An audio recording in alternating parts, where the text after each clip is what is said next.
여기에 축구 통계 매체 후스코어드닷컴은 공식 SNS를 통해 이번 시즌 유럽 5대 리그에서 90분당 가장 많은 찬스를 만들어낸 선수들을 발표하며 이강인의 성과를 주목받게 만들었습니다. 유럽 5대 리그는 프리미어리그, 라리가, 분데스리가, 세리에 A, 그리고 리그앙을 포함하는데요. 이 5개 리그 전체 선수들 중에서 90분당 기회 창출이 가장 많았던 선수는 바이에른 뮌헨의 마이클 올리세로 90분당 1.23회로 1위를 차지했습니다. 그 뒤를 이어 아스널의 부카요 사카가 1.09회로 2위, 맨체스터 시티 이적이 확정된 라얀 셰르키가 0.97회로 3위를 기록했으며 바르셀로나의 초신성 라민 야말이 0.88회로 4위에 올랐습니다.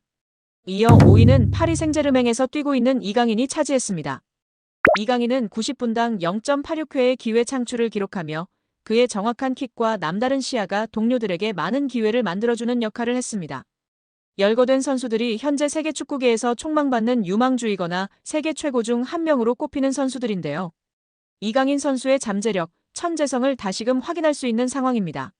공격형 미드필더나 우측 윙어로 나서 찔러주는 킬패스가 일품인 이강인은 지난 10일 열린 2026 국제축구연맹 북중미 월드컵 아시아 지역 3차 예선 B조 10차전 쿠웨이트전에서 그의 장점을 여실히 보여주었습니다. 이날 이강인은 직접 골을 터뜨렸을 뿐 아니라 기회 창출도 무려 7번을 기록하면서 공격 활로를 뚫어섰습니다. 이강인의 파리 생활이 종착역에 다다랐습니다. 챔피언스리그 우승을 거머쥔 파리 생제르맹이 선수단을 개편할 것으로 점쳐지면서 확실한 2명의 방출 명단을 공개했습니다. 프랑스 매체 최고의 공신력을 인정받는 프랑스 레퀴프는 PSG가 이강인 곤살로 하무스의 올여름 이적을 허용했다. 두 선수 모두 이번 시즌 출전 시간 적었다. 이강인은 공식 45경기에 출전했으나 선발이 제한적이었다. 특히 유럽축구연맹 챔피언스리그에서 4경기에 선발로 나섰다. 16강 이후에는 단 한 번도 선발 출전이 없다고 보도했습니다. 이강인의 이적설이 이어지고 있습니다. 아스널, 맨체스터 유나이티드 등 프리미어리그 명문 구단뿐 아니라 어린 시절을 보낸 스페인 리그 복귀 가능성도 거론됩니다. 아직 구체적인 이적 협상은 진행되지 않은 상황인데요. 국내 매체 스포츠 경향 보도에 따르면 이강인 본인이 PSG를 떠나고 싶어 한다고 합니다. 구단이 이강인이 싫어서 방출하려는 것이 아니라 선수 본인이 팀을 옮기고 싶다는 이야기를 지인들에게 하고 있다고 합니다. PSG는 세계 최고 부자 구단 중 하나입니다. 카타르 정부 산하 투자기관 카타르 스포츠 인베스트먼트가 구단을 소유하고 있습니다. 이강인 연봉도 약 100억 원 수준으로 알려져 있습니다. 이처럼 안정적인 환경을 벗어나려는 이유는 무엇일까요? 아이러니하게도 너무 안정적인 환경이 자기 발전에 더 이상 도움이 되지 않기 때문입니다. PSG는 프랑스 리그 1에서 압도적인 전력을 자랑합니다. 최근 11년 동안 9번 우승했고 선수단 전체 시장 가치는 9억 2,350만 유로 약 1조 4,800억 원으로 세계 6위입니다. PSG보다 시장가가 높은 구단은 맨체스터 시티, 레알 마드리드, 아스널, 바르셀로나, 리버풀 뿐입니다. 그러나 유럽 대항전에서는 기대에 못 미쳤습니다. 챔피언스리그 우승은 없고 최고 성적은 2019년도 시즌 준우승입니다. 2번 더 준우승했지만 지금은 8강, 16강 정도 실력입니다. 높은 연봉과 편안한 생활 속에서 안주하면서도 한계를 절감한 리오넬 메시, 네이마르, 킬리안 음바페는 자의반 타의반으로 팀을 떠났습니다. 이강인은 2019년 20세 이하 월드컵 골든볼을 수상하며 세계 최고 유망주 중 하나로 평가받았습니다. 그런데 PSG에서 성장세는 기대에 못 미치고 있는데요. 지난 시즌 프랑스 리그 23경기에 출전해 3골 4도움을 기록했습니다. 이번 시즌에는 26경기 6골 5도움을 마크했습니다. 공격 포인트는 늘었지만 평균 출전 시간은 64분에서 54분으로 줄었습니다. 게다가 이번 시즌 6골은 모두 2024년에 나왔고 올해는 골이 없는 상황입니다. 유럽 챔피언스리그 무대에서는 지난 시즌에 9경기에 출전하였고 1골 1도움을 기록했습니다. 올 시즌에는 11경기에 나서고도 공격 포인트가 없는 상황입니다. 성장하기보다 오히려 정체하는 느낌인데요. 루이스 엘리케 PSG 감독은 바둑돌을 옮기듯 선수들을 운용하고 있습니다. PSG는 리그 우승과 챔피언스리그 출전이 보장된 팀입니다. 이처럼 긴장감이 떨어지는 환경에서 더 이상 성장은 어렵다는 판단이 이강인의 결별을 결심한 배경으로 보입니다. 이강인을 잘 아는 지인은 이강인이 PSG를 싫어하는 게 아니다며 다만 팀 분위기가 전투적이지 않은 건 사실이다. 이강인은 더 많이 뛰고 더 싸우면서 성장할 구단으로 가기를 원한다고 말했습니다. 이강인의 축구는 기술 중심 철학을 가진 지도자에게 더 잘 맞는다.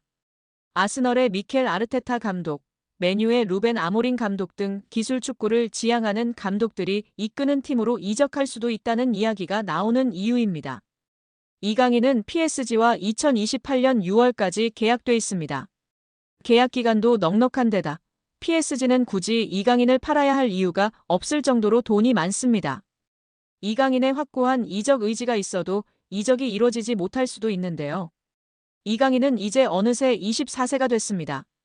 세계 최정상급 선수로 한 번 더 도약하느냐 아니면 잠재력을 다 펼치지 못한 정상급 선수로 머무느냐 기로에 지금 서 있다고 볼 수도 있습니다. 이강인은 더 높은 강도에서 더 오래 뛰고 더 강한 상대와 계속 맞서는 곳으로 가야 합니다.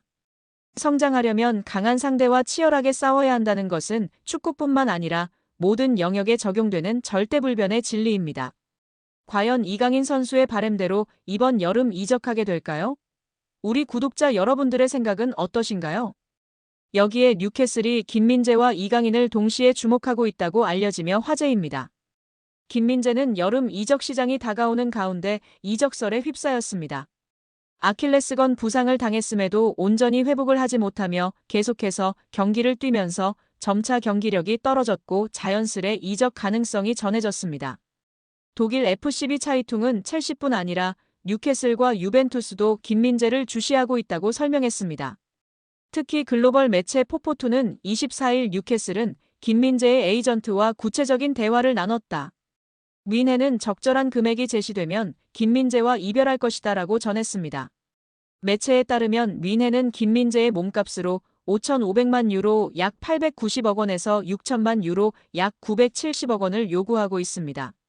뉴캐슬의 김민재 영입설이 더욱 흥미로운 이유는 이강인에게도 관심을 보이기 때문인데요. 이강인도 김민재와 마찬가지로 이적 가능성이 계속해서 전해지고 있습니다. 이강인은 실제로 지난 겨울부터 여러 클럽에 관심을 받았고 뉴캐슬의 이름도 포함이 됐었습니다. 당시에는 PSG가 이강인을 매각하지 않기로 결정하면서 모든 제안을 거절, 이강인은 프랑스 리그에 남게 됐습니다. 하지만 겨울 이후 이강인의 상황이 달라졌는데요. 이강인은 주전 경쟁에서 밀리며 좀처럼 선발로 나서지 못했고 자연스레 PSG를 떠날 것이란 전망이 전해졌습니다. 최근에는 재계약도 다시 언급됐습니다.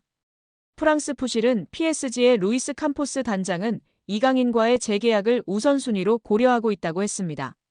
그러나 영국 기브미 스포츠는 PSG는 이강인의 이적료로 4천만 파운드 약 750억 원을 원하고 있으며 현재 뉴캐슬과 크리스탈 팰리스, 맨체스터 유나이티드가 지속적으로 이강인을 추적하고 있다고 설명했습니다.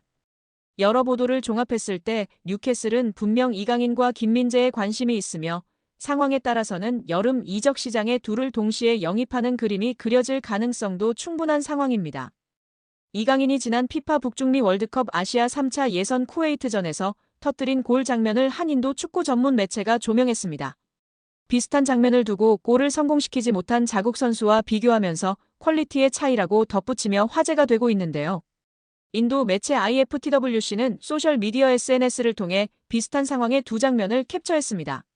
하나는 지난 10일 인도와 홍콩의 2027 아시아 축구연맹 아시안컵 3차 예선 시조 2차전 경기, 그리고 다른 하나는 같은 날 한국과 쿠웨이트의 북중미 월드컵 아시아 3차 예선 B조 최종전 경기 장면이었습니다. 두 장면 모두 골 지역 왼쪽 모서리 부근에서 왼발 슈팅 기회를 잡았다는 공통점이 있었습니다. 대신 인도의 리스톤 콜라코는 수비수의 방해 없이 사실상 골키퍼와 1대1로 맞선 상황이었습니다. 반면 이강인은 상대 수비와 가깝게 붙어 있어 오히려 슈팅이 쉽지 않아 보였습니다. 득점 가능성은 오히려 콜라코 쪽이 더 높아 보였는데요. 그러나 결과는 정반대였습니다. 콜라코가 찬 왼발 슈팅은 골대를 완전히 벗어나 관중석 쪽으로 향했습니다. 반면 이강인이 찬 슈팅은 강하고 낮게 깔려 그대로 쿠웨이트 골망을 흔들었습니다. 결정적인 득점 기회를 놓친 인도는 이후 결승골을 실점하며 홍콩에 0대1로 졌습니다. 이강인의 골은 1대0의 리드 상황에서 승기를 굳히는 쐐기골이 됐습니다. 두 장면을 나란히 배치한 매체는 콜라코의 슈팅은 골대 안쪽으로 향하지 못했지만 이강인의 슈팅은 골로 연결됐다며 이것이 퀄리티의 차이라고 조명했는데요. 선수의 퀄리티의 차이가 결국 비슷한 장면에서 득점과 득점 실패로 이어졌다는 뜻이었습니다. 물론 이 게시글엔 코끼리와 개미를 비교할 순 없다거나 이강인을 그와 비교하는 건 이강인을 모욕하는 행위라는 등 애초에 비교 대상이 아니라는 댓글도 이어졌습니다. 공교롭게 같은 치른 경기에서 매우 비슷한 장면이 연출되면서 인도 언론이 이강인과 인도 선수를 비교한 것 같은데요. 프로 선수와 아마추어 선수의 차이라고 볼 수 있을 정도로 엄청난 갭이 있는데 비교하는 것 자체가 우스운 것 같습니다. 구독자 여러분들의 생각은 어떠신가요?